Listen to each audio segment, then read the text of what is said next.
Bienvenue sur l'allée Jean-Charles Varenne, la voie piétonne Montluçon-Néry. Peut-être pas aujourd'hui.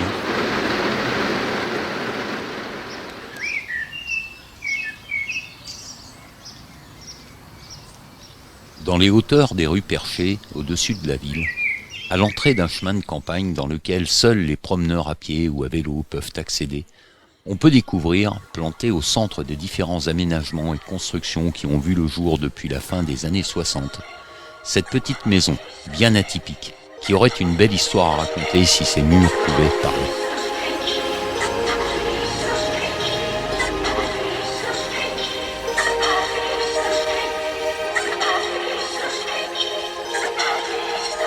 Si vous la prenez donc du début, cette allée piétonne, donc vous arriverez d'ici. C'est l'avenue John Kennedy à Montluçon.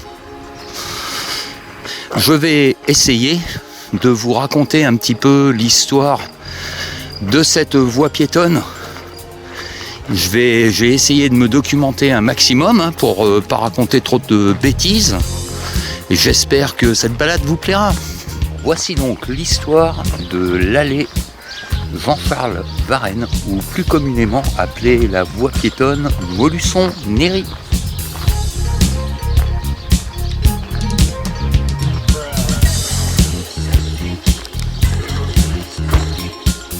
Si aujourd'hui, ce chemin long de 6 km est un paisible lieu de promenade, il fut d'abord, pendant quelques dizaines d'années, une ligne de chemin de fer dont les trains démarraient de Montluçon et, par-delà différentes petites gares, rejoignaient le village de Gouttières dans le Puy-de-Dôme, avant de passer le relais à une correspondance pour Clermont-Ferrand.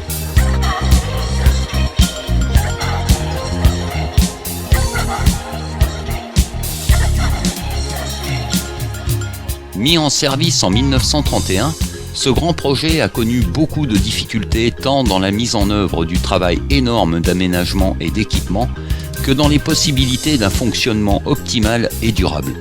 Car en effet, les événements de l'histoire tels que la guerre ainsi que d'autres projets liés au transport ferroviaire feront de cette ligne un service bien loin de la hauteur du coût de ce projet, dont les gigantesques viaducs sur lesquels nous passerons, et cette magnifique gare dont le bâtiment a été conservé et qui fait partie aujourd'hui du patrimoine historique de la région.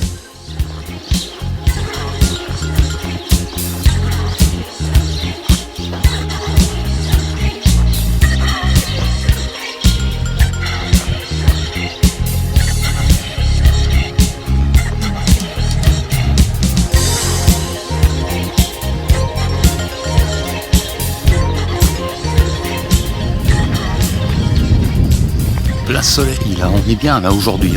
Et il fait 26 degrés, ça fait pas si chaud que ça. Alors ici, on a des lignes de tension contemporaines. Voilà, ça c'est ce qui fonctionne aujourd'hui. Mais on aperçoit ici également un ancien pylône.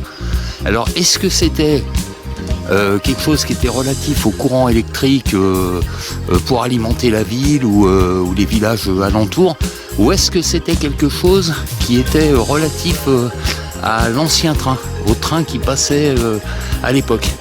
Est-ce que c'était pas pour alimenter quelque chose, sachant que le train n'était pas électrique, mais peut-être quelque chose pour la communication ou quelque chose? Je vois ici, il y en a un ici et un deuxième qui est juste à côté. Alors, à moins que ce soit une ancienne ligne électrique, tout simplement, ça n'a peut-être rien à voir avec le train.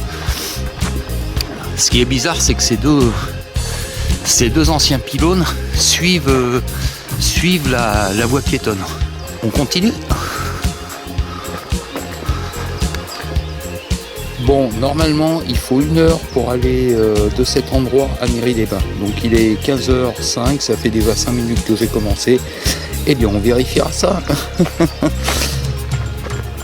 Alors là où on peut voir qu'il s'agit bien en effet d'une ancienne voie ferrée, c'est qu'on peut voir là les abords de ce chemin qui sont construits en ciment et qui permettaient d'évacuer l'eau et par la même occasion de supporter donc les éléments qui tenaient les rails de chemin de fer.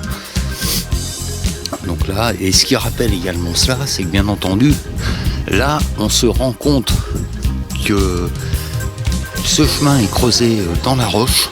Alors on n'aurait pas fait ça si le projet de départ était une simple voie piétonne, hein. Bien sûr que non.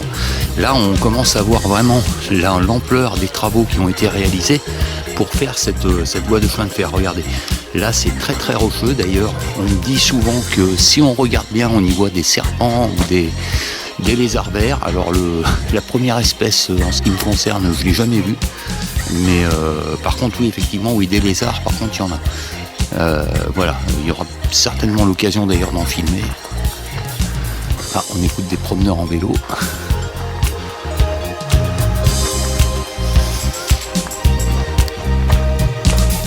Néry-les-Bains, qui se situe donc à 6 km de Montluçon, est avant tout une station thermale. Mais cette station thermale n'était desservie que par la route. En effet, les curistes, les touristes qui voulaient y accéder par le train devait s'arrêter à la gare de Chamblay. Par ailleurs, il était bien indiqué à la gare de Chamblay l'appellation Chamblay-Néry. La petite maison de garde-barrière, numéro 223. La voie ferrée existe encore. Et l'ancienne gare se situe dans l'impasse qu'il y a en face. Là. Alors regardez, il y a toujours une voie ferrée, hein, donc c'est une voie ferrée ça qui est toujours en service.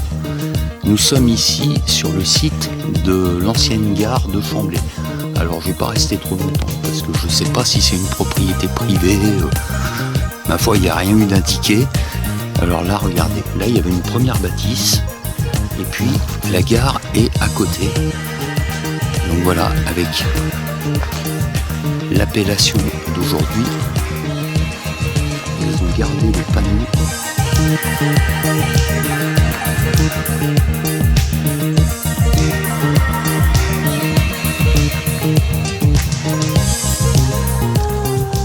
L'accroissement de la fréquentation de cette station en progression permanente menait à un manque de véhicules, qui étaient en majorité des calèches tirées par des chevaux. L'automobile, n'en étant qu'à son balbutiement, est réservée à la clientèle la plus riche.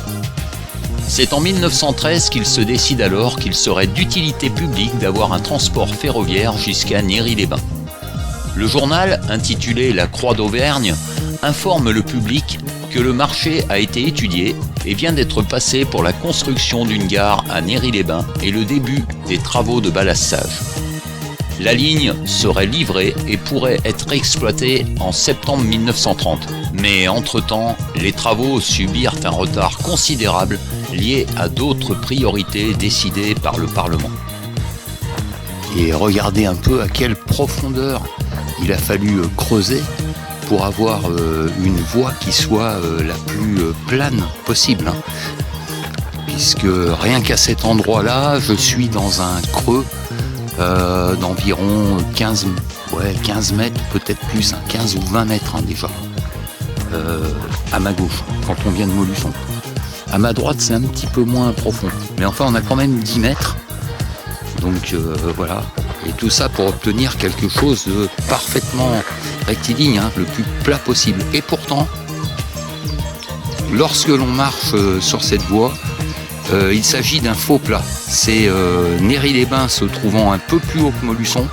Donc cette voie piétonne en fait est en légère pente de Montluçon à Néry-les-Bains.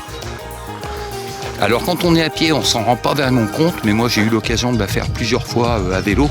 Et là oui, on pédale, hein. Il faut forcer un peu, ou alors prendre tout son temps en petite vitesse. Hein. Ceci dit, ça se fait très bien. Preuve en est, regardez le cycliste là qui vient de Néry-les-Bains, alors lui il ne peine absolument pas. Hein. Là, lorsque vous revenez de Néry, vous pédalez quasiment pas. C'est comme sur une mobilette. Enfin, comme sur un scooter. C'est comme sur un engin motorisé. Voilà, comme ça tout le monde comprendra. Bon, ils ont mis quelques... Voilà, vous voyez, nous sommes à Nous sommes à 3 km là, de Molusson, donc du début de la voie piétonne. Alors les Réaux, c'est un autre endroit qui se situe encore plus en hauteur, mais auquel on peut accéder ici. Alors on va pas y aller aujourd'hui, on verra ça une autre fois. Et puis surtout, il y a un autre chemin qui est bien moins compliqué que ça pour y aller. Parce que là, on est vraiment... Là, si on veut accéder aux Réaux par là, on est vraiment sur un tout petit sentier. Et là, faut prendre les bottes, faut prendre des bâtons, tout ce qu'il faut pour s'affranchir du feuillage, des éventuelles vipères qu'il peut y avoir, des animaux en tout genre. Parce que là, à droite, là, à gauche, pardon, on est en plein bois. Mais continuons sur cette allée Jean-Charles Varenne. Et continuons par là même l'histoire de la voie ferrée, donc, qui en a été à l'origine. Voici un extrait du Mémorial de la Loire et de la Haute-Loire du 27 août 1929, qui revient sur ces travaux interminables. Une nouvelle ligne de chemin de fer est en construction depuis déjà plusieurs années sur le réseau d'Orléans. Cette voie ferrée qui reliera Molusson, la grande cité industrielle de l'Allier, et Gouttières, est destinée à mettre en communication directe Molusson avec Clermont-Ferrand. Les crédits votés par le Parlement pour la construction des chemins de fer ayant été absorbés ces dernières années par la construction de la ligne Nice-Cony, les travaux de la superstructure de la nouvelle ligne ont dû être ajournés. Il convient de dire que les premiers travaux, ceux d'infrastructure, sont complètement achevés, il y a déjà longtemps. Et ce même journal précise que les fondations des bâtiments viennent de commencer. Alors là, il y a eu un sacré boulot de fait. On a bien 20 mètres. Ah ouais, on a bien 20 mètres de creux là. 20 mètres de rochers qui ont été arrachés à la dynamite, hein, certainement, hein, je pense, hein, parce qu'à l'époque, de toute façon, c'était ça. Pas comme aujourd'hui d'ailleurs. Aujourd'hui, on l'utilise encore, hein, ces explosifs. Il n'y a pas de machine assez puissante pour faire exploser tout ça. Regardez-moi ça un peu. Alors bien sûr, sur une vidéo, on ne se rend pas tellement compte, mais si on se met donc là, voici le chemin et voici le dénivelé. Voilà. Je suis sur un caméscope Sony AX100, voilà, que j'ai acheté il y a 3 ans. Comme vous pouvez le voir, ma foi, ça fait des images qui sont plutôt correctes. J'ai pas toute la panoplie qu'ont les youtubeurs professionnels. Hein. J'ai pas de drone, par exemple, ça aurait été très bien, ça. Mais bon, on verra ça ultérieurement. Regardez, ça fait d'ailleurs bizarre de voir ces arbres qui poussent en travers. Une petite nuée de corbeaux juste au-dessus de moi. Un an après, c'est le journal La Croix d'Auvergne qui prédit à son tour une inauguration pour le 8 mars 1931. Voici ce que l'on peut lire dans l'édition du 8 novembre 1930. La compagnie de chemin de fer d'Orléans vient de faire connaître que l'état d'avancement des travaux de construction de la nouvelle ligne de chemin de fer allant de Molusson à Gouttières ne permet pas actuellement de prévoir sa mise en exploitation immédiate. Les installations de prise d'eau, les modifications des constructions de la gare de Gouttières et l'exécution des bâtiments de la gare de Néry-les-Bains ne sont pas suffisamment avancées par suite de retard dans les formalités administratives et de difficultés d'approvisionnement de matériaux et de recrutement de main-d'œuvre. En réalité, il s'est passé bien des choses au niveau de la main-d'œuvre, et ce depuis le début des travaux. Le 21 août 1921, un ouvrier est écrasé sous un rocher suite à un dynamitage raté. Le 31 août 1921, une veuve est retrouvée assassinée à Pionça. Suite à cet événement dramatique, en janvier 1923, 3 hommes sont arrêtés et mis en prison. 3 ouvriers du chantier du chemin de fer. En juin 1922, suite à un licenciement, les ouvriers du chantier se sont mis en grève. Mais où la cause de la difficulté de recrutement a du mal à tenir, c'est que suite à cette grève, la direction des travaux a répondu par, je vous cite, le licenciement général de tout le personnel. Ah, à l'époque, ça rigolait pas. Mais en même temps, ça signifiait aussi qu'il y avait du travail partout et pour tout le monde. Tu quittais un emploi, tu en retrouvais un autre immédiatement. Je pense que c'était pas du tout les mêmes conditions qu'aujourd'hui. Alors, à noter toutefois que même s'il y avait du boulot pour à peu près tout le monde, les conditions de travail étaient beaucoup plus difficiles qu'aujourd'hui. Les engins motorisés, il n'y en avait presque pas, on travaillait beaucoup à la main, on se faisait mal au dos, enfin on se faisait mal partout, il fallait être relativement costaud et pas craindre de faire des horaires illimités, parce que je pense qu'on n'était pas aux 35 heures, hein, loin de là. Hein. Et puis à l'époque, ça rigolait pas entre le personnel. Alors pour continuer, en janvier 1923, une bagarre entre 3 ouvriers dans un hôtel a failli coûter la vie à l'un d'entre eux. Il fut sauvé et les 2 autres ont été arrêtés. En juin 1923, c'est sur le forage d'un tunnel que les ouvriers ont abandonné le chantier suite à un refus d'augmentation de salaire.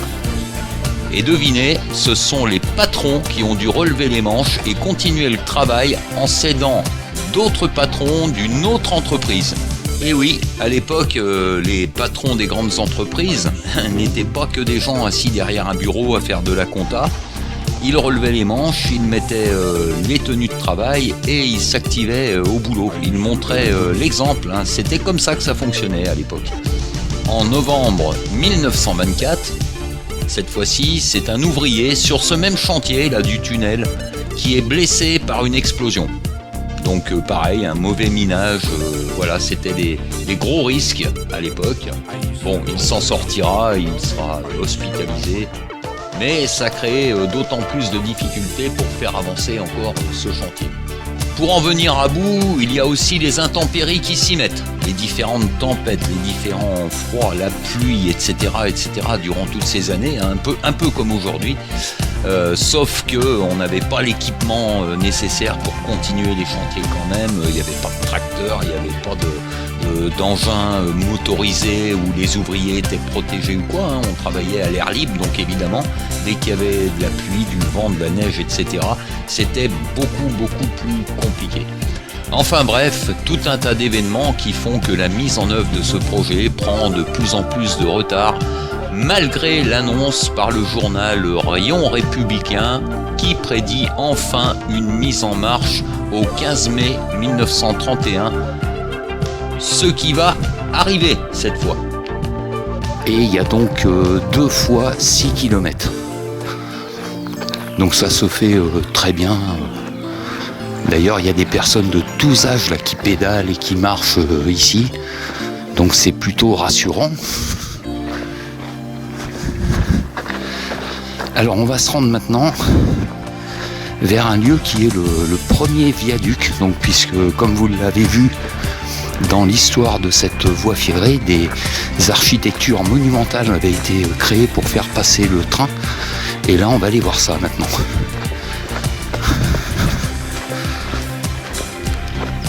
Il est 15h35 et là, regardez, j'ai une petite centaine de mètres à faire, peut-être même à peine. Et nous voici donc arrivés au premier viaduc. Alors ça, c'est le viaduc qu'on a aperçu au loin avec, vous allez voir, donc vous l'avez peut-être déjà vu, donc le golfe de Sainte-Agathe qui se situe en contrebas. Et puis ce viaduc s'appelle tout simplement le viaduc de Sainte-Agathe, qui correspond à la plaine de Sainte-Agathe que l'on voit en contrebas avec la route qui passe, la route par laquelle je suis arrivé tout à l'heure. Alors on va regarder ça.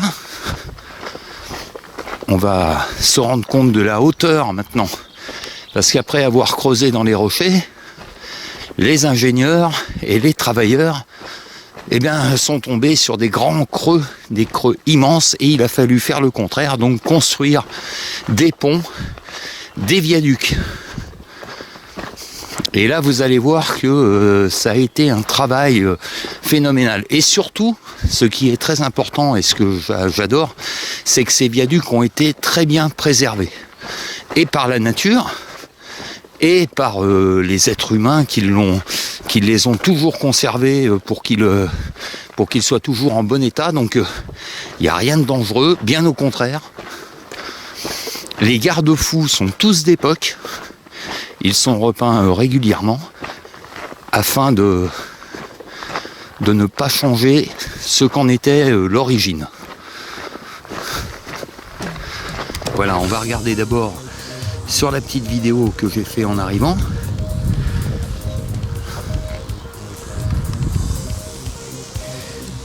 Et voilà, là nous sommes sur le viaduc de Sainte-Agathe. Celui-ci mesure 165,50 m de long, il fait 40 mètres de hauteur et il possède 7 arches de 16 mètres d'ouverture. Les travaux de ces viaducs ont dû être impressionnants. Quand on voit la hauteur, on se dit que ça devait être inimaginable le nombre d'ouvriers qu'il fallait, le danger qu'il pouvait y avoir dans ces travaux. Mais quand on voit le résultat, c'est tout simplement magnifique. Au total, il y a eu 3 viaducs qui se sont construits, avec en plus un pont et un mur de soutènement à arcades. Les travaux de ces viaducs ont débuté en 1921 jusqu'en 1926. Donc c'était pas si long que ça quand on voit à quoi ça ressemble. Il devait y avoir certainement beaucoup de manœuvres et du temps de travail indéfinissable. Puis ensuite, donc il y a eu l'ouverture de la gare en 1931. Les viaducs sont munis de garde-corps métalliques avec des refuges qui permettent aux agents du chemin de fer de s'y placer lors du passage des trains. C'est-à-dire que la voie ferrée était déjà en fonction, que les viaducs n'étaient pas complètement finis d'être construits. Alors à mon avis, quand les trains passaient déjà dessus, on peut dire que tout ce qui était sécurité était déjà fait. C'était certainement les ornements, tout ce qui fait un peu la beauté de ces ponts qui devait être en fin de construction à ce moment-là. Alors à cet endroit, malheureusement, ici, il y a eu un drame qui s'est passé il y a quelques années, puisque il y avait une pratique avec le golf. Il y avait quelque chose qui se pratiquait dans les années 90 ou 2000, c'était le saut à l'élastique.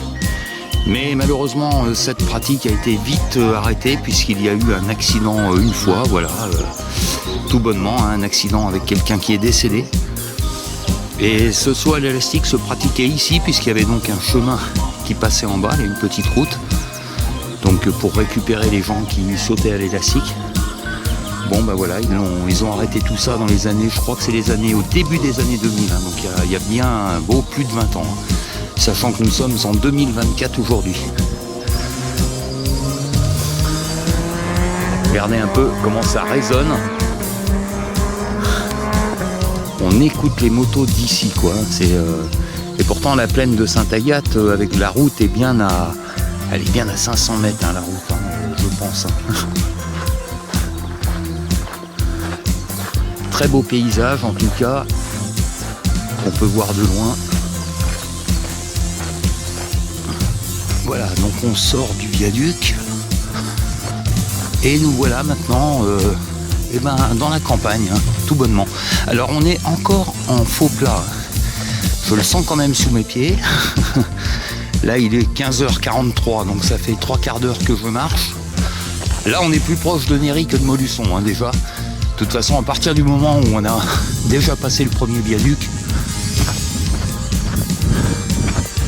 alors sachant que je me suis déjà arrêté 2 ou 3 fois pour filmer des petites choses, bon, je pense arriver à Néry à 16h, 16h10, peut-être même un peu plus, peut-être même plutôt 16h15, je pense. Alors, comme je l'ai dit, hein, l'itinéraire, la voie piétonne fait 6 km. Hein. C'est-à-dire que si on fait un aller et retour, c'est 12.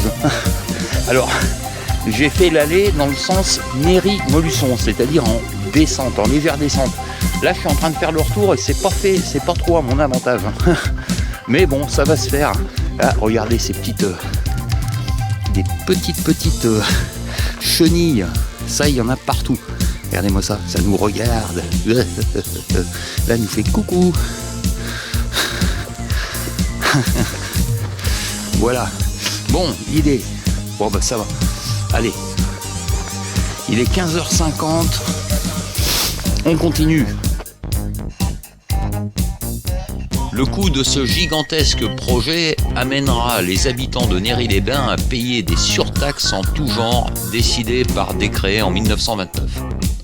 On fera différents relevés de trajet, comme sur ce document de 1937 où on peut lire que le train a mis presque 2 heures pour parcourir la soixantaine de kilomètres qui séparent Clermont-Ferrand de Gouttières.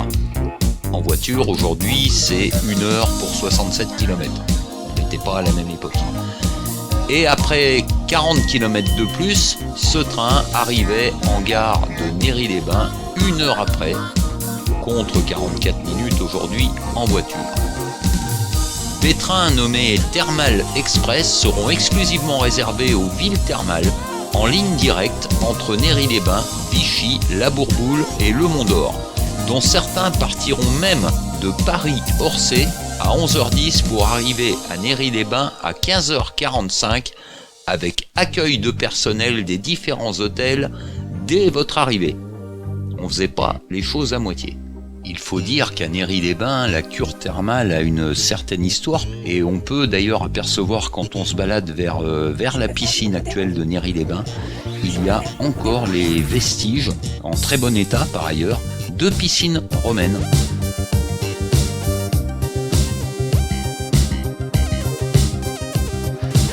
Mais c'est quand même impressionnant d'imaginer tout le travail qui a été fait. Et là, on est sur une petite voie. Donc, imaginez sur les grandes voies, les grandes lignes, avec le TGV ou même simplement les lignes qui vont de Montluçon à Clermont-Ferrand. Ça fait déjà une bonne frotte, hein. Le travail qui peut être fait. Alors quand ces voies sont abandonnées pour X raisons, ça fait toujours de la peine. Parce que y a d'abord l'accessibilité en train pour aller de tel point à un autre qui n'est plus possible. Mais surtout, c'est tout le travail qui a été fait pour faire ces chemins-là. Alors, quand une voie ferrée comme ça, une ancienne voie ferrée est réhabilitée en voie pour piétons, en voie verte, ce qu'on appelle, ou qu'on transforme ça en une route ou quelque chose, ma foi, au moins c'est pas perdu, on en fait quelque chose. Moi, ce qui me mine un peu, c'est de voir des anciennes voies ferrées qui sont laissées complètement à l'abandon et où la végétation est complètement poussée et où c'est intravaillable pour refaire quelque chose. Je pense par exemple à la ligne Montluçon-Ussel qui passait par Évaux-les-Bains et où j'avais mis une vidéo d'ailleurs sur YouTube à l'époque où le train passait encore. Ça c'est pareil. Alors il y a un projet d'en faire une voie verte, mais c'est un projet qui a déjà quelques années et ça n'a pas vu encore le jour, enfin on n'en voit pas la trace. Et pour l'instant cette ancienne ligne de chemin de fer est en train de se faire bouffer par les ronces, par toute espèce de saloperie quoi. Donc c'est pour ça que ça fait c'est bien de voir que voilà des anciennes lignes, et celle-ci a été fermée il y a très longtemps, en 1969. Donc c'est bien de voir qu'on en a fait quelque chose, qu'on en a fait à défaut d'en faire une route ou d'avoir remis un autre train ou quoi, d'en avoir fait une voie verte, une voie piétonne, donc accessible aux cyclistes en plus. Le journal officiel de la République française a toutefois expliqué les motivations premières de la construction de cette ligne dans son édition du 5 mars 1913, mettant en avant le côté économie de transport de matériaux pour les productions industrielles telles que la houille, exploitée alors à Gouttières, ou les engrais pour les régions d'élevage. Cela serait dû au fait que la ligne aurait une distance plus courte que les lignes existantes entre Montluçon et Clermont. Il y aurait 8 km de moins. Et le transport des voyageurs ne se limiterait qu'à la clientèle du centre thermal de Néry. Cette ligne a également servi à tester du matériel innovant. Ainsi, l'entreprise régionale Michelin profitait de la circulation beaucoup plus faible des trains en hiver pour venir tester ces autorails Michelin avant de les livrer au chemin de fer d'Orléans. Et pour vous dire à quel point les gens sont attachés à cette voie piétonne, il y a 2 ou 3 ans environ, je crois que c'était en 2020, ça devait être juste après le Covid ou juste avant, je ne sais plus. Il y avait eu un projet de faire circuler un véhicule autonome électrique, un véhicule de transport autonome électrique. C'était un genre de navette, alors payante bien entendu, sans chauffeur. Alors apparemment des essais auraient été faits. Moi j'étais pas là au moment où ça s'est fait, je devais être au boulot, enfin bref. Mais par contre beaucoup de gens se sont mis contre. On préfère apparemment garder notre voie piétonne que de remettre quelque chose qui roule là-dessus. Sans compter que ce projet était certainement un peu dangereux, peut-être pas très au point. Mais c'est pas dit que ça revienne pas. Parce que là, je sais que le projet a été arrêté pour l'instant. Alors, est-ce que c'est une question de budget ou est-ce que c'est en attendant d'améliorer les choses et que ça revienne pour que ça revienne plus tard? Mais voilà, c'est le seul projet de véhicule électrique qui a eu donc pour circuler sur cette voie piétonne. Et voilà. Après quelques minutes supplémentaires de marche, c'est-à-dire il est 15h55, me voici donc au 2e viaduc. Le viaduc du Pérassier, quant à lui, c'est le plus long des 3. Il mesure 215 mètres de long, 51 mètres de haut et possède 9 arches de 18 mètres d'ouverture. C'est le plus impressionnant.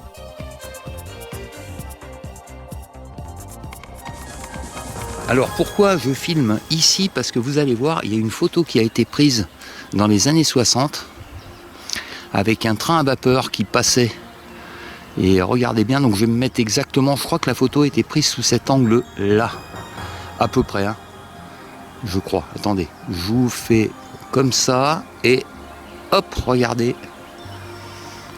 Voilà, ça c'était une photo qui datait d'un train à vapeur. Alors je crois que c'était dans les années 60, je crois, parce que c'est déjà une photo en couleur. Alors est-ce que la photo était retouchée, était en noir et blanc, était colorisée après, je ne sais pas. Mais en tout cas, parce qu'il me semble, comme je vous disais, que ça a été surtout des trains à vapeur qui sont passés là-dessus. Et aujourd'hui, voilà, on y voit des promeneurs, des cyclistes. Regardez, des cyclistes de tout âge. Cette personne-là, je viens de la croiser, j'ai même discuté avec. Ça doit être une personne qui a pas loin de 80 ans.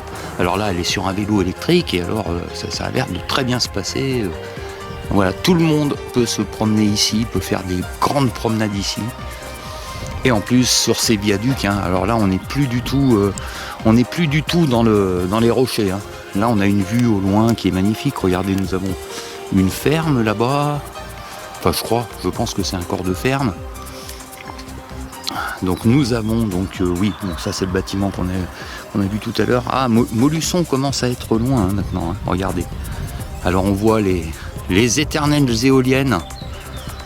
Et regardez, moi ce que je déteste le plus et qui gâche le paysage aujourd'hui, c'est ces fameux panneaux photovoltaïques. Regardez-moi ça. Ces panneaux photovoltaïques, alors là, il y en a partout. Je crois que ceux-là, c'est ceux qui longent la RCEA, il me semble. Il y en a, mais c'est des kilomètres carrés, des hectares énormes. Et c'est en train d'abîmer tout le paysage molussonnais et de ses environs. En plus, je voudrais savoir à quoi ça sert, Vraiment, est-ce que économiquement, c'est valable ? Je ne sais pas, mais en tout cas, ça dépaysage complètement, ça dépayse, ça gâche le paysage complètement. Voilà, alors ça, je ne sais pas ce que c'est. Ça doit être, ça c'est une bâtisse de Molusson, ça doit être des HLM quelconques, je ne sais pas lesquels. Peut-être les Guinbert ou bien assis, je ne sais pas. Regardez l'autre côté. Regardez, là, il y a un château, regardez. Il y a un château, là. Si vous ne venez pas ici, vous ne le voyez pas. C'est un manoir. Il y a un très beau manoir ici. Voilà, quelques corps de ferme ici. Voilà. Est-ce qu'on peut plus se rendre compte du côté gauche Voilà, de la hauteur. Bon, bien sûr, là sur la vidéo, je suis pas sûr. Quoique. Parce que là, regardez, là, on touche le sol. Il y a une petite rivière là qui passe en bas. Ah, ça doit être ça qu'on a écouté tout à l'heure, d'ailleurs. Je m'accroche au garde-fou. Pourtant, ça ne risque absolument rien. Mais là, par contre, j'ai quand même un peu le vertige. C'est pas comme quand on était là au-dessus des arbres. Là, je vais me mettre un peu plus. Je vais me mettre un peu plus au milieu de ce viaduc. Et là, on va pouvoir se rendre compte de la hauteur. Regardez, hop.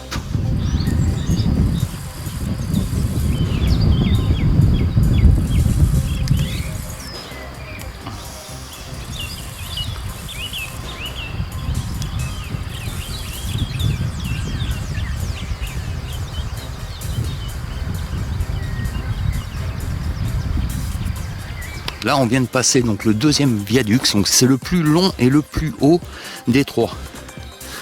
Voilà, et regardez un peu, d'ailleurs, on va se mettre un peu plus comme ça. Regardez ici, il y a un monsieur là qui se balade aussi, qui fait comme moi. Vous voyez, regardez, il est au bout là-bas. Lui, il n'a pas peur, il se penche, il regarde. Bon,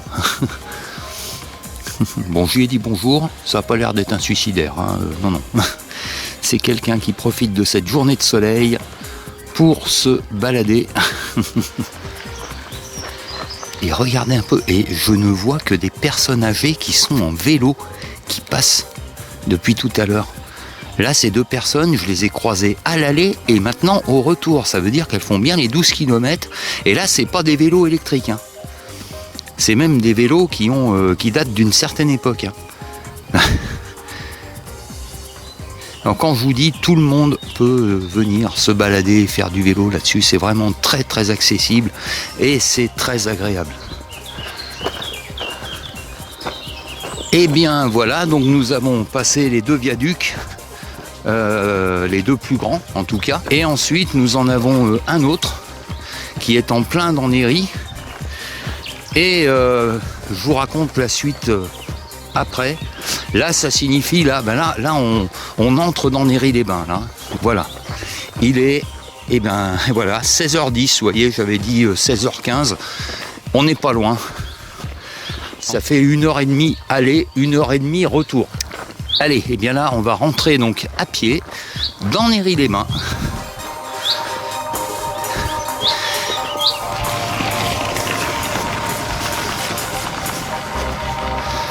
Alors ça, ce genre d'engin, ça m'a jamais fait rêver. Autant j'adore le vélo, autant j'adore le cyclo, mais alors ces trucs-là, je sais pas ce que vous en pensez. Alors c'est un peu moins à la mode aujourd'hui, mais franchement, ça m'a jamais fait rêver ce truc-là. J'aime mieux marcher à pied, non? Et voilà, lorsqu'on vient de Montluçon et qu'on arrive là, on voit voilà ces petites haies qui sont très très bien taillées. Regardez-moi ça. Néry-les-Bains est un village qui est assez bien fleuri, qui est assez bien décoré, puisque c'est un village thermal. Donc vous voyez, quand vous rentrez dans le village, il y a des petites décos comme ça d'accueil. Ça c'est une fontaine. Bon là on est au mois de mai, elle fonctionne encore pas, mais sinon en plein été, on la voit avec l'eau qui coule et tout. Voilà, c'est assez sympa comme accueil.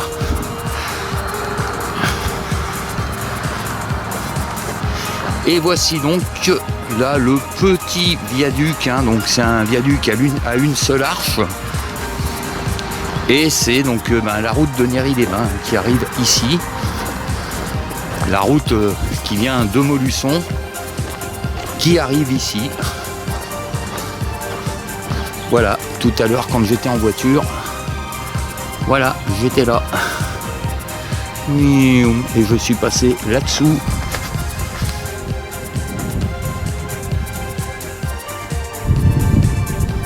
Bien, la voiture est en plein soleil. Ça va être sympa pour le retour.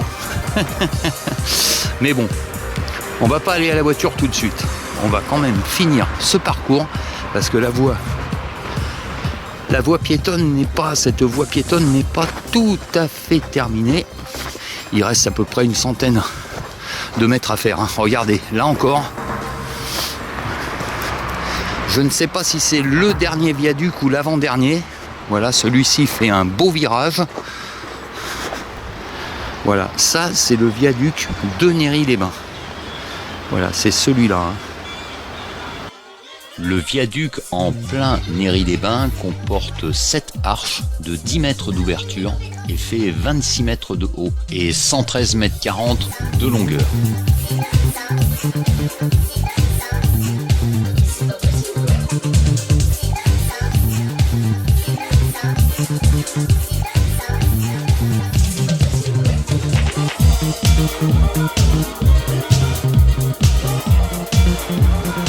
On a le beau bruit de la station d'épuration de Néry-les-Bains. Voilà. Ici, on nettoie l'eau, on recycle l'eau. Voilà, bon, comme partout, hein, j'espère, en tout cas. Alors là, en bas, ça, c'est le petit lac. Il y a un camping qui n'est pas loin. Allez, on va finir cette balade sur cette ancienne voie ferrée qui est aujourd'hui l'allée Jean-Charles Varenne, ou autrement dit la voie piétonne Molusson-Néry.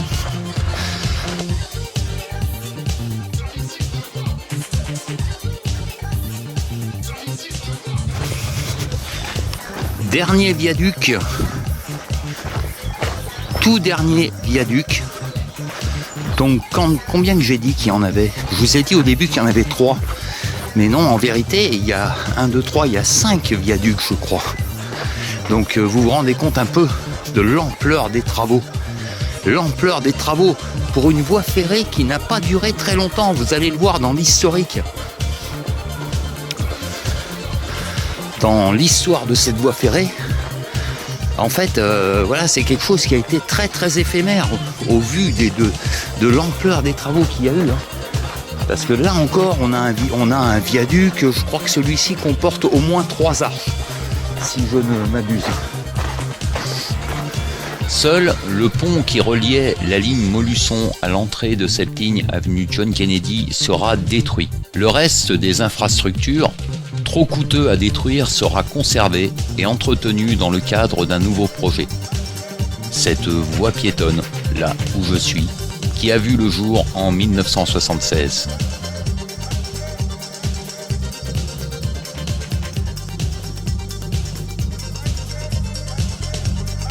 Donc voilà, nous arrivons au bout de cette voie piétonne.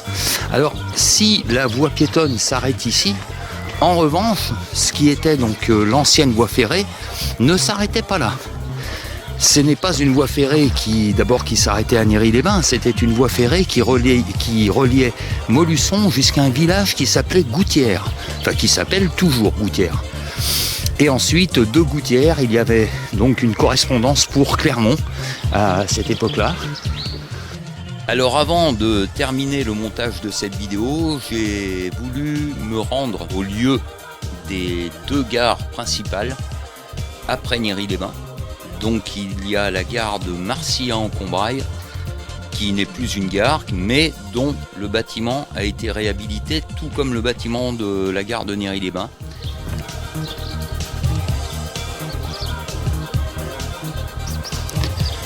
Et voilà donc l'ancienne gare de Marcillan-en-Combrailles. Voilà. Qui a été complètement réhabilitée en pôle de vie locale et culturelle. Eh bien, c'est un peu dans le même style que la gare de Néry-les-Bains, hein, qui est devenue le pavillon du lac, qui est justement une bâtisse aussi dédiée à des activités comme ça, à des activités culturelles. Voilà, donc on pouvait imaginer qu'à l'époque, le train passait derrière, repartait par là. Voilà. Ah, ça a changé, hein. Il y a des routes maintenant et tout ça. Ouais, c'est plutôt chouette. Hein. Belle bâtisse. Hein. Un peu dans le style d'ailleurs hein, de la gare de Néry-les-Bains. Un petit peu moins sophistiqué, mais on retrouve un peu les couleurs comme ça, un peu rose. Voilà, comme la gare de Néry-les-Bains. Vous voyez, tout n'a pas été jeté de cette époque. Hein. Loin de là même. Et puis je me suis également rendu du coup à Gouttières où on va voir l'emplacement de la gare. Alors là-bas le bâtiment n'existe plus. Et puis en même temps, pendant que j'étais à Gouttières, je vous ferai avoir 2-3 petites choses qui sont intéressantes là-bas, qui sont complètement en dehors de la voie ferrée, mais ça m'a permis de voir 2-3 trucs assez marrants. Allez, on continue et on finit. Alors maintenant, on va sortir de Marcilly-en-Combrailles. Et puis là, je vais direction Virlay. C'est la petite route de Clermont-Ferrand. Car pour que cette petite promenade historique prenne tout son sens jusqu'au bout, eh bien, on va se rendre à Gouttières. Comme ça, nous verrons l'emplacement de la gare. Je sais pas, il me semble que la gare n'existe plus là-bas, qu'elle a été détruite. Mais par contre, les voies ferrées existent encore. Et la boucle sera bouclée. Alors, avant d'aller du côté de la gare, je vais vous montrer quelque chose. Donc, le village s'appelle Gouttières. Et bien sûr, qu'est-ce qu'on trouve à Gouttières? Eh bien, voilà. Et des chats. Et il y en a plusieurs. Ah, celui-ci est peint sur une porte. Ça, c'est super bien fait. Ils sont très beaux. Voilà, les chats de Gouttières. Allez, on va aller en voir d'autres.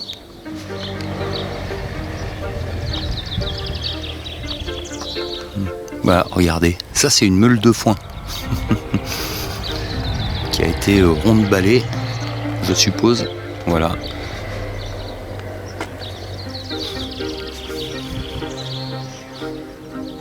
Ah, il y a des chats absolument partout. Regardez celui-ci. Hop. Ah, ils sont souriants, hein. Ils sont marrants. Magnifique. Et alors, il y en a un, moi, que j'ai vu tout à l'heure en entrant dans le village, qui est superbe, qu'on voit dans les hauteurs. Ah ben voilà, il y en a un déjà là-bas.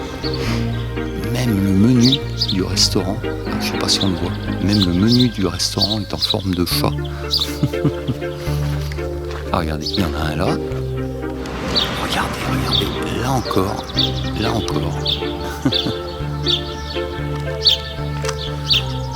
Puis là, boîte aux lettres. La petite sculpture de chat. Ah ouais, vraiment, ils sont partout ici.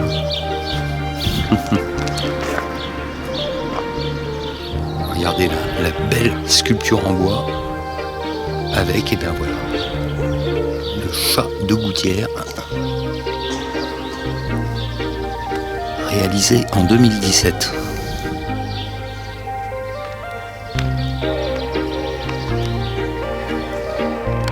Sur cette bâtisse aussi, il y a encore des chats.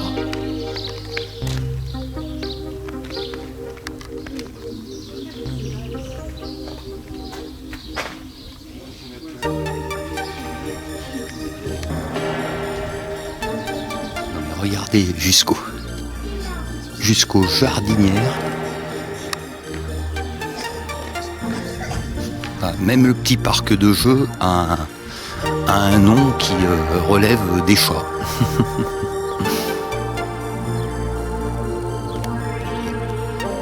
Et voilà, et regardez donc pour finir ce magnifique chat botté. Voilà, on va aller le voir d'un peu plus près. Alors celui-ci n'est pas signé du même nom, visiblement. Enfin d'ailleurs le graphisme n'est pas le même. Mais...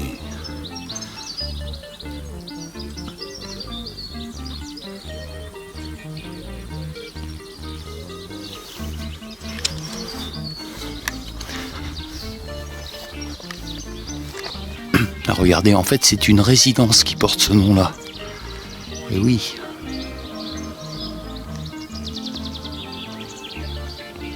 D'accord. 18h. Eh bien, il est l'heure d'aller au terminus. Alors, il y a toujours l'appellation. Donc, je suppose que le site existe toujours.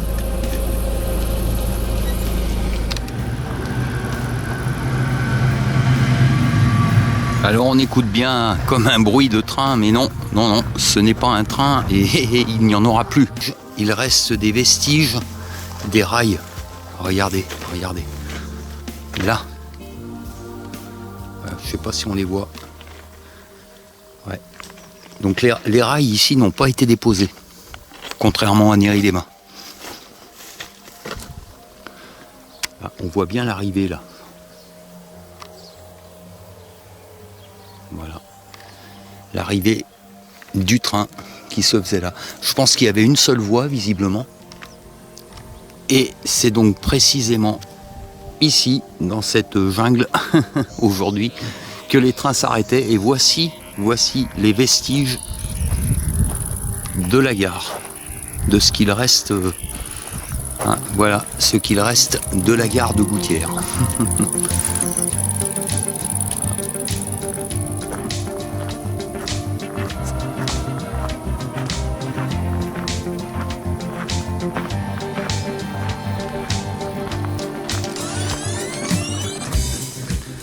Donc là, on peut imaginer qu'il y avait le parking.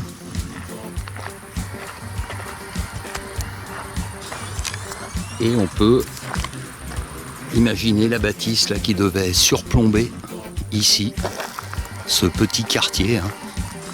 Contrairement à la gare de Marcillat et contrairement à la gare de Néry-les-Bains, celle-ci n'aura pas échappé à sa destruction.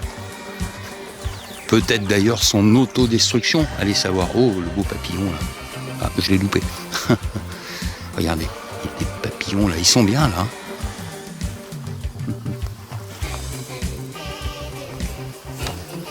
Il y a toujours des petits bestiaux à filmer dans les vidéos. Il y a quelque chose qui est resté ici, ce sont les lampadaires. Les lampadaires qui éclairaient le quai.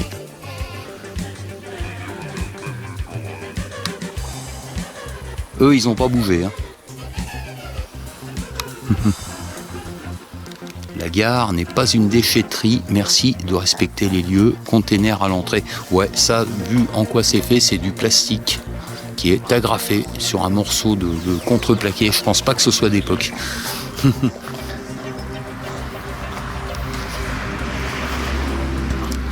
Et oui, on peut imaginer qu'aujourd'hui, je ne sais pas à quoi sert ce terrain, mais on peut imaginer qu'il y ait des gens effectivement qui doivent venir ici puis qui jettent un peu tout et n'importe quoi. Ça, dans ce genre de terrain un peu vague, c'est souvent ce qui se passe. Et bien voilà. Le terminus était ici. Alors, on va revenir sur Néry-les-Bains pour continuer et finir cette vidéo. Et regardez là, avant de repartir d'ici, voilà. Maison de garde-barrière, alors qui a été complètement refaite. Et il existe toujours les barrières du passage à niveau, de l'ancien passage à niveau. Voilà. Bah, elles sont d'époque, les barrières, par contre, je pense. Donc on voit que ça n'a pas fonctionné depuis très longtemps. Alors, en fait, l'ancienne voie ferrée traverse ce qui est aujourd'hui un camping. Et alors, moi, la première fois que je suis venu ici, mais je me suis dit, s'il y avait une voie ferrée, ancienne voie ferrée, veut dire peut-être ancienne gare. Eh bien, c'est ce que nous allons voir tout de suite. Dans la plupart des villages où il y avait des voies ferrées comme ça qui ont été détruites, la plupart des gares n'existaient plus non plus. Ou alors c'était des toutes petites gares qui ont été rachetées pour faire des maisons ou des choses comme ça. Ici, vous allez voir, eh bien, à la grande surprise que j'ai eue à l'époque, la première fois où je suis venu ici, c'est qu'ils ont gardé le bâtiment tel qu'il était parce qu'en fait le bâtiment est monument historique. Alors l'avantage c'est qu'ici il y a un escalier, donc on peut monter. Voilà, c'est un escalier en très bon état. Ce qui va nous permettre de monter, non pas dans le camping, mais de longer ce qui était l'ancienne voie ferrée. Alors je sais qu'il y a 20 ans, on pouvait longer. J'espère qu'on peut encore, parce que je vous dis ça, mais c'est peut-être pas sûr qu'on puisse le faire encore. On verra bien. Si, c'est bon, on peut le faire. Alors, je ne sais pas si je suis en train de rentrer dans le camping, j'espère que non. Je crois que je suis sur une voie qui est complètement à part. Regardez, il y a déjà du monde dans le camping d'ailleurs. On n'est pas encore on n'est pas tout à fait en été. Mais bon, il fait beau. Et puis on était sur un très long week-end là. Il faut imaginer que là, il y avait donc la voie ferrée qui passait en plein milieu du camping. Et alors, ce qui existe encore et qui a été réhabilité en salle des fêtes aujourd'hui, d'ailleurs il y a un mariage aujourd'hui, voilà, voici l'ancienne gare de Néry-les-Bains. Voilà, cette gare qui était logiquement dans le prolongement de l'ancienne voie ferrée qui est devenue donc aujourd'hui cette allée piétonne sur laquelle nous venons de nous balader. Enfin vous avez regardé. Donc, je me suis un peu baladé tout seul, mais bon c'est très bien. J'ai l'impression, quand je parle comme ça, j'ai l'impression de ne pas être complètement tout seul. Regardez un peu. Si la voie ferrée et ses trains ont fonctionné pendant quelques dizaines d'années, il n'en sera pas de même pour la gare, ouverte elle aussi en 1931. Par rapport au projet des premiers jours, la ligne de chemin de fer ne servira surtout qu'à transporter des matériaux. Le nombre de voyageurs, lui, ne sera pas à la hauteur de la rentabilité de l'investissement dans la fonction de ce bâtiment.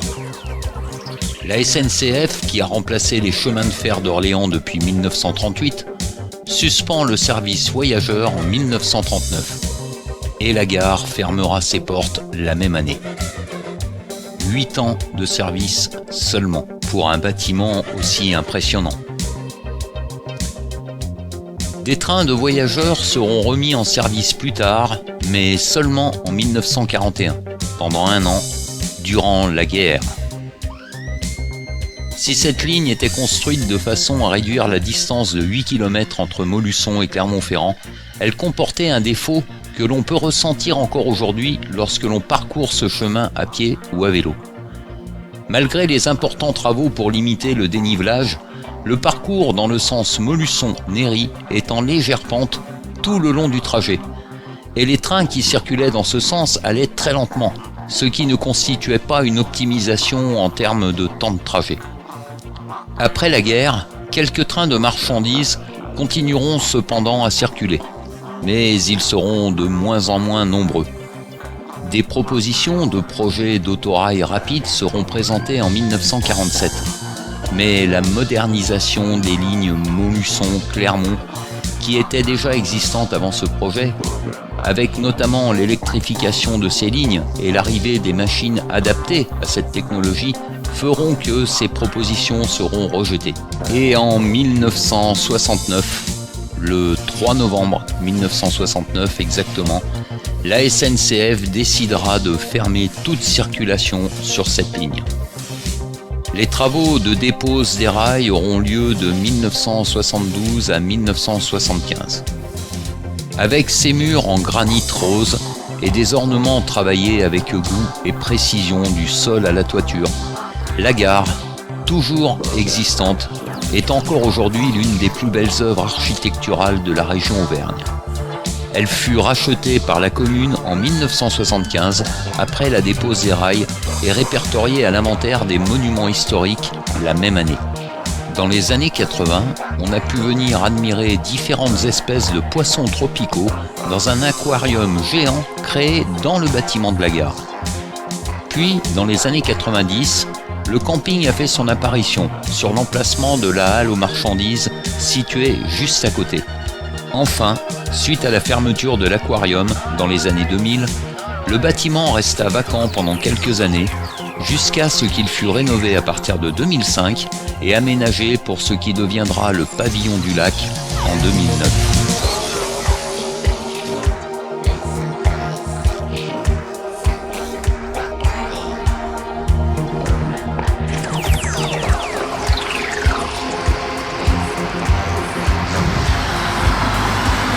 Bon, et bien voilà, je crois que c'est la fin de cette vidéo.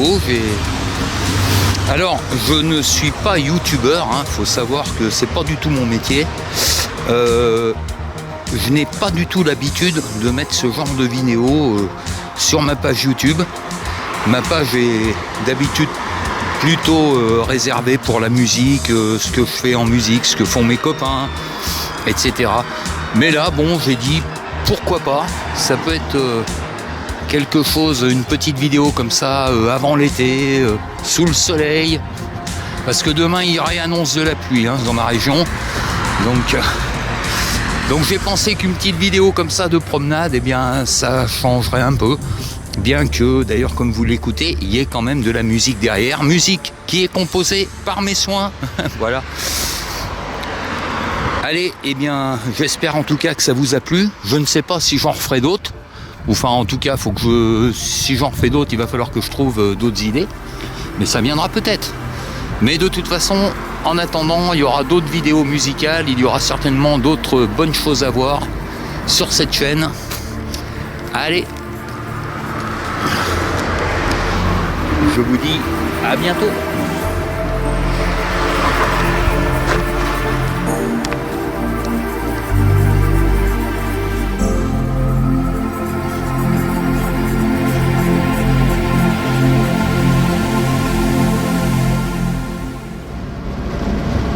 Ici, il n'y a pas de jeunes, il n'y a pas de vieux, il n'y a pas de riches, il n'y a pas de pauvres.